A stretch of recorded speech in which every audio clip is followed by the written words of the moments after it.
So Saw 5. Here we are with Saw 5 review, and I thought the movie was pretty good. I wouldn't say it's great, but good. We start off with the FBI. They're raiding the Gideon Steel Factory, where the other officers are being held captive by Jigsaw. Officer Stram goes in the building to rescue Officer Rigg. However, Stram, he gets caught in a trap. It's some sort of glass box that comes over his head and it's filling up with water. So in order to escape, he has to give himself a tracheotomy. And that's where he gets a pin, he stabs it into his neck, and that's how he's able to survive. I don't really know how realistic that is. I don't know that's how you do a tracheotomy, but that's how he survives. So Mark Hoffman, he comes out of the building with Jeff's daughter, and he's being held as the hero, the man who put an end to the Jigsaw murders. Officer Stram, he is a little bit suspicious of Hoffman, so he does some digging. He finds out that Hoffman has a shady past. He had a sister that was murdered by her boyfriend, and the boyfriend was found dead. So Stram decides to investigate Hoffman, and he finds out that Hoffman was the one that killed the boyfriend. I believe his name was Seth Baxter, and Hoffman framed it to be Jigsaw. So this leads to John Kramer tracking down Hoffman, and he blackmails Hoffman to be his apprentice, or else he would expose all the information out to the world about Hoffman's murder of Seth Baxter. So Hoffman and John Kramer, they begin working together. And that's how you have the other four Saw movies come to be. We have two apprentices. There's Hoffman, and then there's Amanda, and they're all working with Kramer to do some type of diabolical plan. So Stram, he's on the prowl, or he's going after Hoffman here.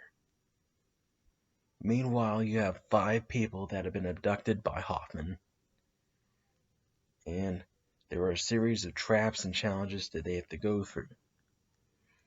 The first trap, all 5 of them are chained to a wall. There is a key in a glass box across the room. And the only way to survive is to be opposite of what their instincts are telling them. So they all reach towards the glass boxes to get the key. 4 of them get themselves unlocked. 1 of them doesn't. And unfortunately, their head is decapitated by one of the traps. Those 4 people move into another room. The other room, it consists of 3 sewer pipes, and there's a different key that fits in each keyhole. So a fight breaks out. One of the guys kills the other participant. They are able to unlock the door, so they get inside the sewer pipe and they advance to the next room. So we're down to 3 people. The next room, there's like an electrical door. There's some electrical coils, and they have to like charge up some type of bathtub to get the door unlocked.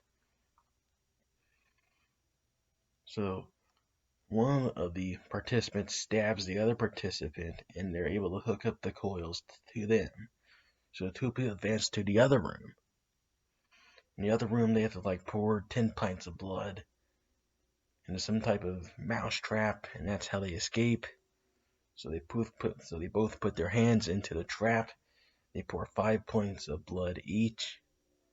5 pints of blood each. However, both of them bleed out to death, and they don't make it.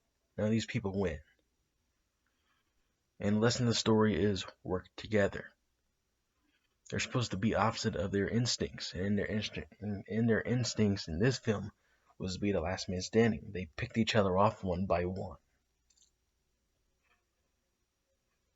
So Stram, he chases Hoffman to some type of factory, or he pretty much chases them to Hoffman's lair, his hideout. So he meets Hoffman. Hoffman, He escapes by going underneath a glass box. There's a sliding wall closing in, and that smashes Stram, so Stram, he's dead. So that's pretty much the story here. What I like about the movie, I like the investigative stuff. So I liked, Stram trying to find dirt on Hoffman. I like the flashbacks of Hoffman getting to know John Kramer. I like the mystery, suspenseful vibe that this movie has. This movie, it's not as violent as 4 or 2. It's just like 1 and 3. It's more story based and investigative based. Now you do have your fair share of gore and traps and violence, stuff like that, but I think it's a scale back from 4. 2 and 4 tend to be the most violent ones, 1, 3, and 5. So the odd number ones, they tend to be a little bit more cleaner. I don't know if I want to say clean, but there's not much over the top violence as there was in the others. So I'm gonna give this movie an 8 out of 10. I think it's good, not great. I don't really have any issues with it, but just sometimes movies don't really reach that level of a 10 out of 10. But Saw 5, I think David Hackle did a good job, and I'll see where 6 picks up. But Saw 5, hey man, I like it. I'm starting to like the Saw franchise. I'm starting to think that the critics just didn't really understand what they were watching here. Maybe it's just me. I don't know. But Saw 5, I'm going to give it a 8 out of 10. This movie's good. So go check it out.